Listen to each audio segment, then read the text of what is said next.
Hello, beautiful friends. I'm going to talk to you today a little bit about Orwellian newspeak. And I'll probably upset a few of you and turn a few toes, and I'm sorry, but I speak from the heart and I've thought a lot about this stuff. George Orwell has this concept, I'm just checking it's recording, had this concept that he called newspeak, where everything is backwards,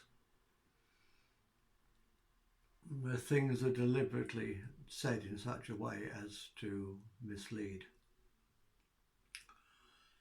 And funnily enough, he came up with that idea while he was working for the BBC. So no surprises there.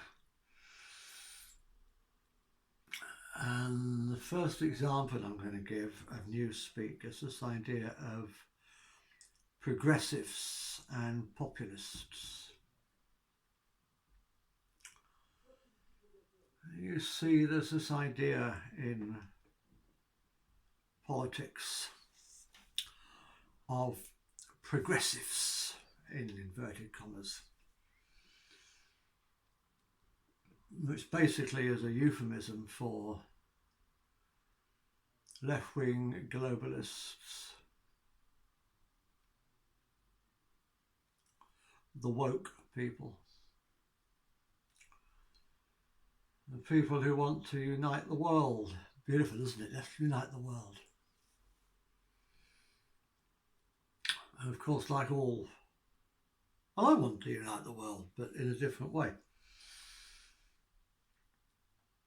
And like all globalists who want to unite the world, like Alexander the Great and Napoleon and Hitler, and now these woke progressives in politics in the 21st century. They all want to unite the world under their rule. That's the bit they don't emphasise, under their rule. That's the problem with globalism. They're just despots that want to rule the world.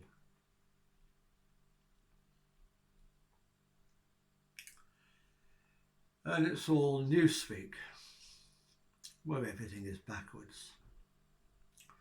The idea that populists and progressives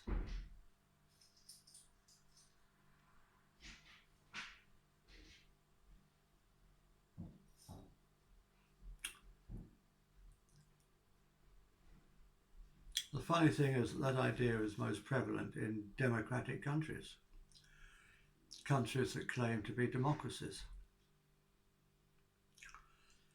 But a democracy, by definition, progresses in the most popular direction. That's why we vote.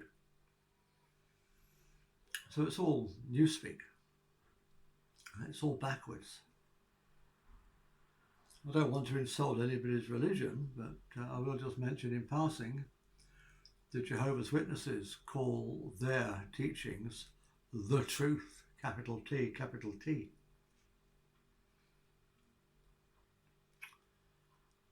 And I got mixed up in them for a few months when I was about 16. And it's a very powerful brainwashing technique. I've mentioned it in more detail elsewhere in these videos. And that's how Orwellian newspeak works. You hear it on the mainstream media all the time, and eventually you stop questioning it and you start to believe it.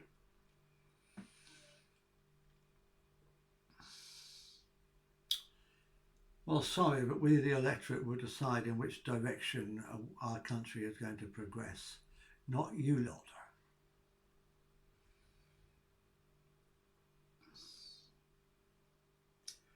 I don't subscribe to any particular political ideology. Indeed, my ideas don't fit easily into anybody's box, into anybody's pigeonhole. Some people say I'm a far-right racist bigot, which I don't think that's true, but other people call me a commie scum.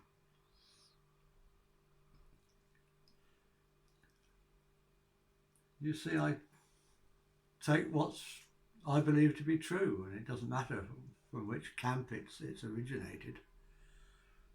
Most of my thought is entirely original anyway. So I reject all your labels.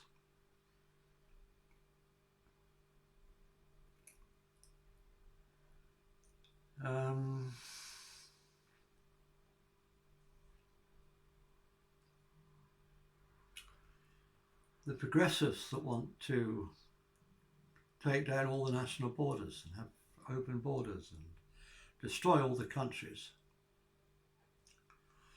And I know it's not just the progressives, it's some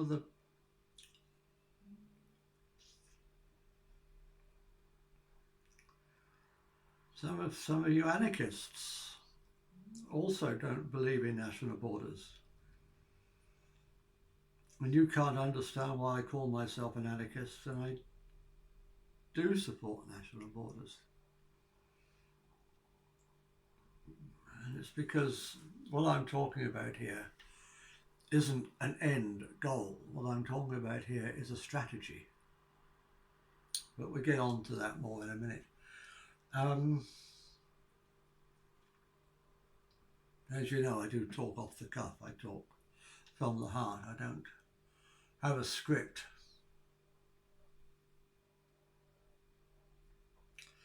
So if I don't get round to talking about it more in a minute, I'll do it in another video.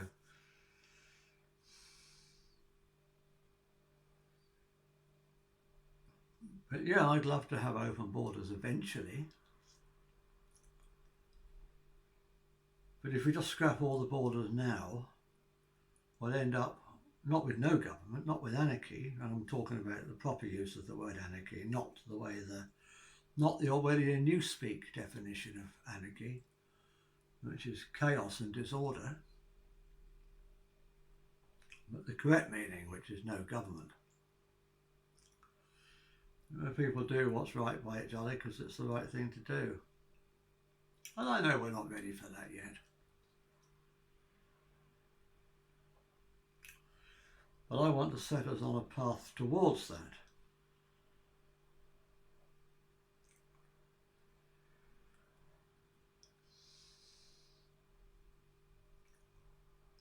Which means moving away from a one world government.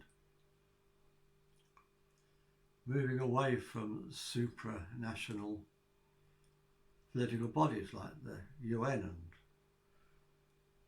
and the WHO.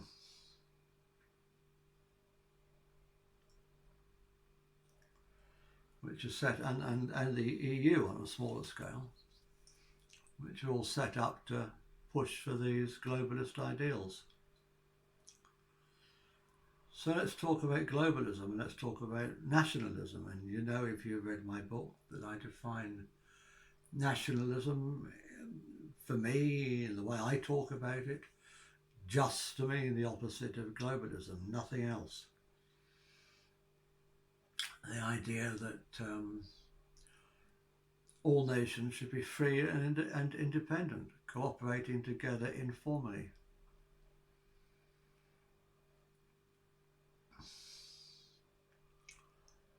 But you see, the globalists, the progressives, they've tried to redefine nationalism. They've tried to twist it and pervert it.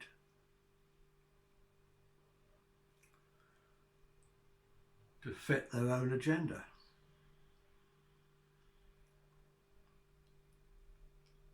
They take the example of National Socialism in the Nazis, and they say, look, they take one little bit of it and they say, look, that's what nationalism is. But they totally ignore the socialism bit and try to say that the Nazis weren't socialists.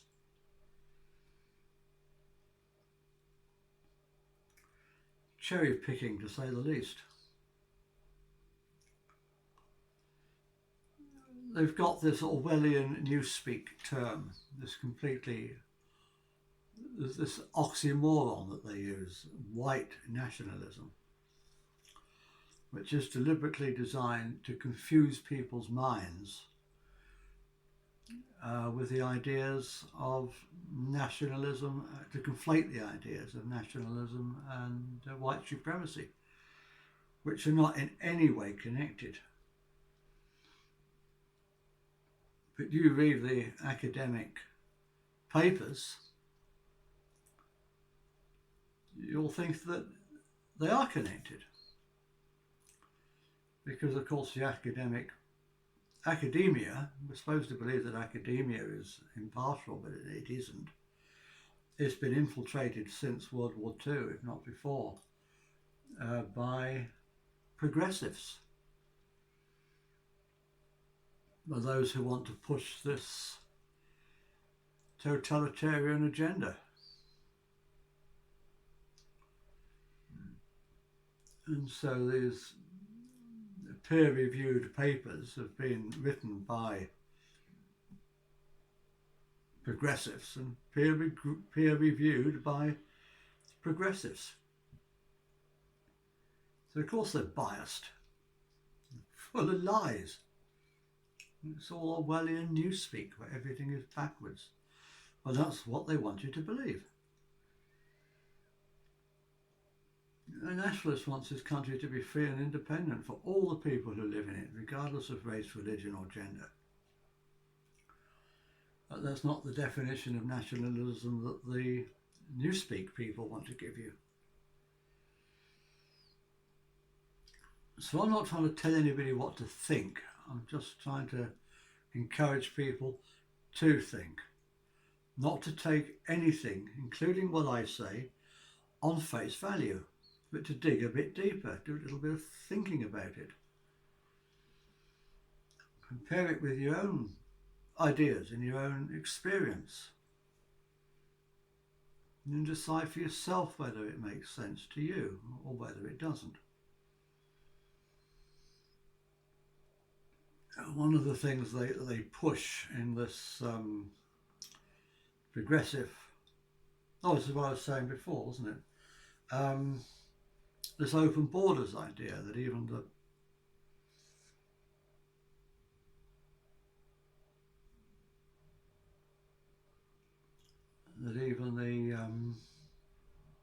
my brain's gone. Come on, Jack.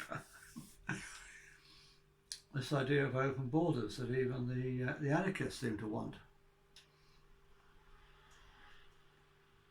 But they don't realise where that would lead. That would lead to a one world government, which would be totalitarian. It would be a huge, massive government controlling every aspect of everybody's life.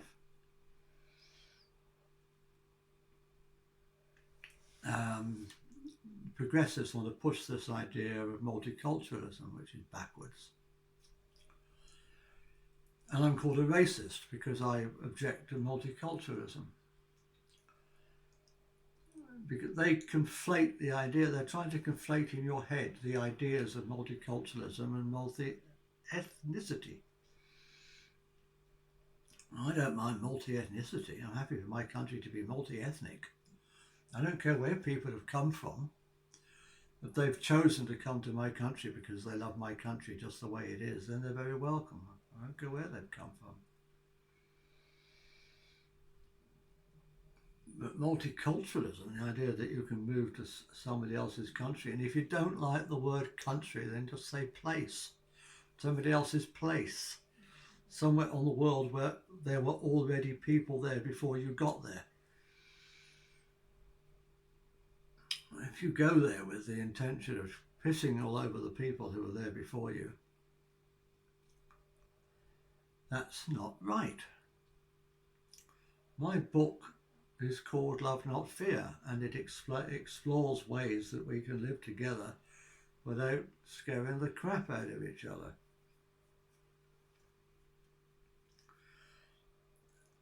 And if we're going to have open borders, and I hope one day we will, because I'd love to be able to travel the globe without a passport and without visas.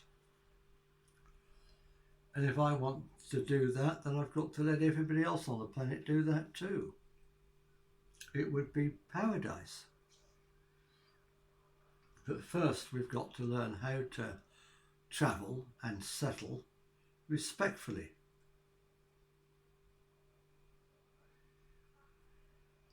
Respecting the people who were there before us. Their cultures, their way of life.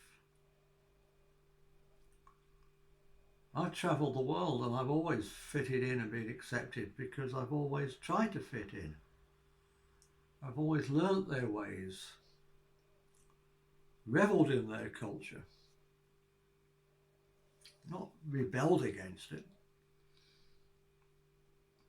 People say I'm a racist. I'm just saying this because I don't like brown people in my country. That's not true. I started thinking this way when I was living in Spain. And I saw the way that the Brits were living in Spain and taking the piss out of the Spanish. The way they were living in their English ghettos and eating English food and speaking English to each other and watching English television. And I kept thinking to myself, why are they here? They're only here for the weather and the cheap booze.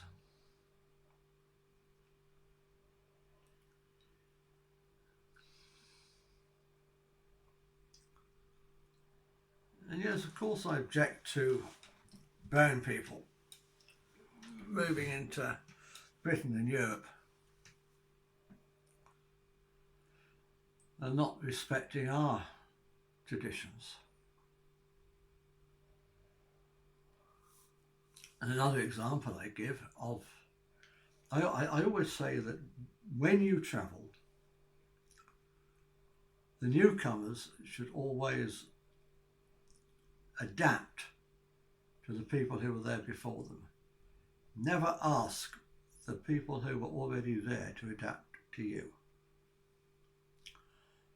I was told that when I first arrived in Spain. I said, don't expect the Spanish to change to suit you, Jack, because they won't. And I took that on board. And I'm very glad somebody said that to me while I was first there, because I had a wonderful experience in Spain. By fitting in. And one of the obvious example of where this hasn't happened in the past was when the Europeans went to the Americas. Pissed all over the Native Americans, both in North America, South America, Central America, everywhere. Pissed all over the natives, took their land, murdered them, genocide,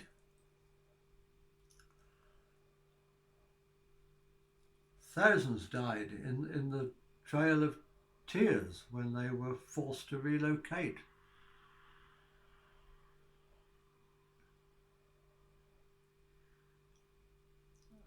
So it's not just a white man talking about brown people.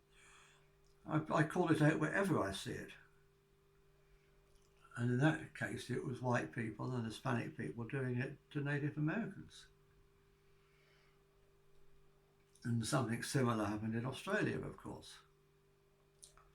And to a lesser extent in New Zealand and in other places. Throughout the African continent, we saw the same sorts of things happening. India.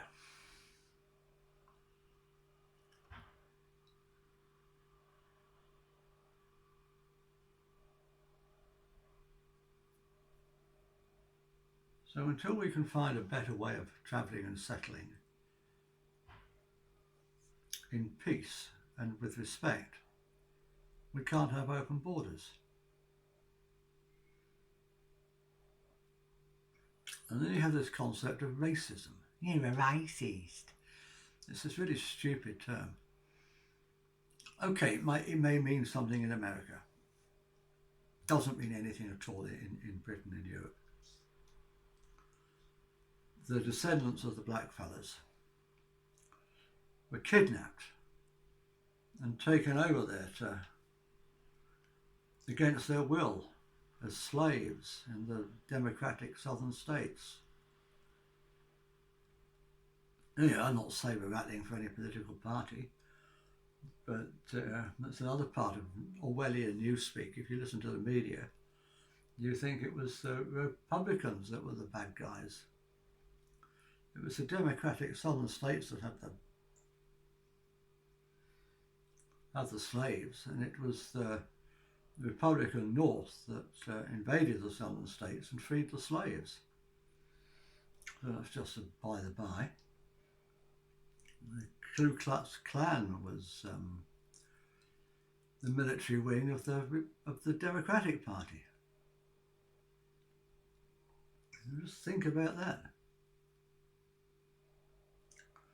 Most of what you've been told by the progressives is wrong. They've tried to change history.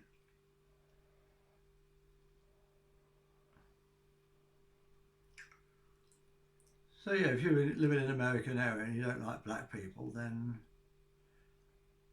show some damn respect. They didn't want to be there. Their ancestors didn't want to be there. Show them some damn respect.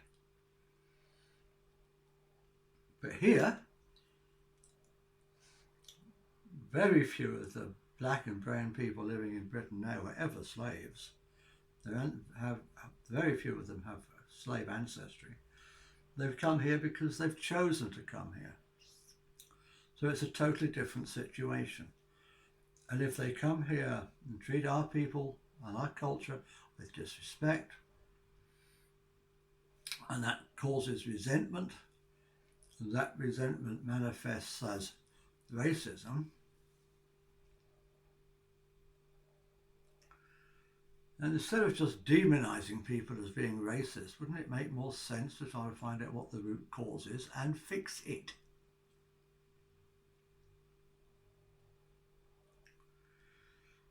So just listen to all this Orwellian newspeak, all this propaganda, and see through it. That's all I'm asking you to do, is just to see through it. There's a huge smokescreen that has deliberately been put up to obscure the truth. I'm not asking you to hate anybody. My book is called Love, Not Fear. It recognises that fear can be cured by love.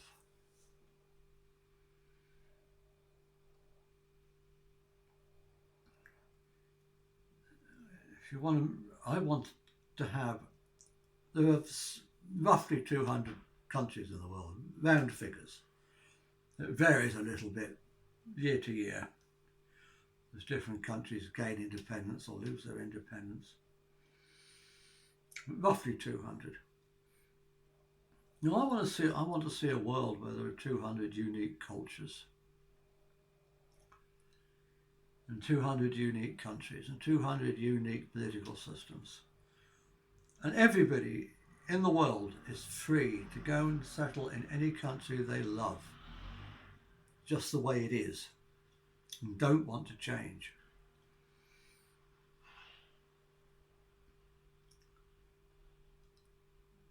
And to do that, we have to accept responsibility as we travel and as we settle. And don't tell me that you can show me a picture from space and say you can't see the borders. All animals, most animals have territories. I can't see the blackbird's territory either from space. It doesn't mean it isn't there. I can't see your garden fence from space, but it doesn't mean it's there. It doesn't mean I have the right to come and sit on your lawn and have a picnic.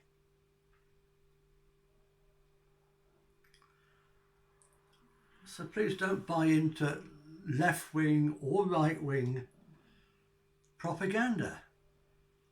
Don't let yourself be stuck in a box. Take a little bit from here and a little bit from there and a little bit from your own experience and put it together in a unique way that works for you. That's all I'm trying to do, is get people to think. Don't let any television program, any newspaper, any book, and that includes my own, replace your own thinking. So anyway, that's it for today. Speak to you again soon. Namaste.